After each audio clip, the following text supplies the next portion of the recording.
بسم اللہ الرحمن الرحیم۔ Welcome to the channel Saliha zone. سب کو حج 2024 بہت بہت مبارک ہو۔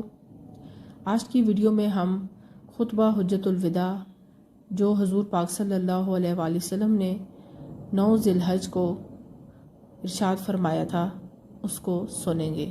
تو آئیے بڑھتے ہیں ویڈیو کی جانب۔ بسم اللہ الرحمن الرحیم۔ میدان عرفات میں حضرت محمد صلی اللہ علیہ وآلہ وسلم نے 9 ذی الحجہ 10 ہجری 632 عیسوی کو آخری خطبہ حج دیا تھا۔ آئیے ہم اس خطبے کے اہم نکات کو دہراتے ہیں۔ نمبر 1، اے لوگو سنو، مجھے نہیں لگتا کہ اگلے سال میں تمہارے درمیان موجود ہوں گا۔ میری باتوں کو بہت غور سے سنو اور ان کو ان لوگوں تک پہنچاؤ جو یہاں نہیں پہنچ سکے۔ نمبر 2، اے لوگو، جس طرح یاش کا دن، یہ مہینہ اور یہ جگہ عزت و حرمت والے ہیں، بالکل اسی طرح دوسرے مسلمانوں کی زندگی، عزت اور مال حرمت والے ہیں، تم اس کو چھیڑ نہیں سکتے۔ نمبر 3، لوگوں کے مال اور امانتیں ان کو واپس کر دو۔ نمبر 4، کسی کو تنگ نہ کرو، کسی کا نقصان نہ کرو تاکہ تم بھی محفوظ رہو۔ نمبر 5، یاد رکھو تم نے اللہ سے ملنا ہے اور اللہ تم سے تمہارے اعمال کی بابت سوال کرے گا۔ نمبر 6، اللہ نے سود کو ختم کر دیا، اس لیے آج سے سارا سود ختم کر دو اور معاف کر دو۔ نمبر 7، تم عورتوں پر حق رکھتے ہو اور وہ تم پر حق رکھتی ہیں۔ جب وہ اپنے حقوق پورے کر رہی ہیں تم ان کی ساری ذمہ داریاں پوری کرو۔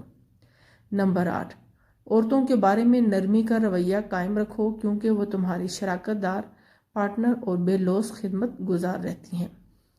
نمبر 9، کبھی زنا کے قریب بھی مت جانا۔ نمبر 10، اے لوگو میری بات غور سے سنو، صرف اللہ کی عبادت کرو، 5 فرض نمازیں پوری رکھو، رمضان کے روزے رکھو اور زکوٰۃ ادا کرتے رہو، اگر استطاعت ہو تو حج کرو۔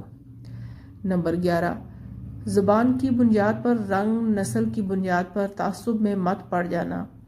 کالے کو گورے پر اور گورے کو کالے پر، عربی کو اجمی پر اور اجمی کو عربی پر کوئی فوقیت حاصل نہیں۔ ہر مسلمان دوسرے مسلمان کا بھائی ہے۔ تم سب اللہ کی نظر میں برابر ہو، برتری صرف تقوی کی وجہ سے ہے۔ نمبر 13، یاد رکھو تم نے ایک دن اللہ کے سامنے اپنے اعمال کی جواب دہی کے لیے حاضر ہونا ہے۔ خبردار رہو میرے بعد گمراہ نہ ہو جانا۔ نمبر 13، یاد رکھنا میرے بعد کوئی نبی نہیں آنے والا اور نہ ہی کوئی نیا دین لایا جائے گا۔ میری باتیں اچھی طرح سے سمجھ لو۔ نمبر 14، میں تمہارے لیے 2 چیزیں چھوڑ کر جا رہا ہوں، قرآن اور میری سنت۔ اگر تم نے ان کی پیروی کی تو کبھی گمراہ نہیں ہوگے۔ نمبر 15، سنو تم لوگ جو موجود ہو، اس بات کو اگلے لوگوں تک پہنچانا اور وہ پھر اگلے لوگوں کو پہنچائیں، اور یہ ممکن ہے کہ بعد والے میری بات کو پہلے والوں سے زیادہ بہتر سمجھ سکیں اور عمل کر سکیں۔ اس لیے ضروری ہے کہ ہم ہر سال خطبہ حجۃ الوداع کو دہرائیں۔ پھر آسمان کی طرف چہرہ اٹھایا اور کہا، اے اللہ گواہ رہنا میں نے تیرا پیغام تیرے لوگوں تک پہنچا دیا۔ اللہ تعالی ہمیں ان لوگوں میں شامل کرے جو اس پیغام کو سنیں، پڑھیں اور اس پر عمل کرنے والے بنیں اور اس کو آگے پھیلانے والے بنیں۔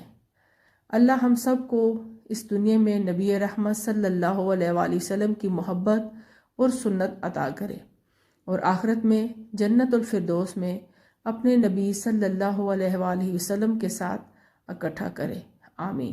اللہ تعالی ہم سب کو حج کرنے کی استطاعت کی توفیق عطا فرمائے۔ وما علینا الا البلاغ المبین۔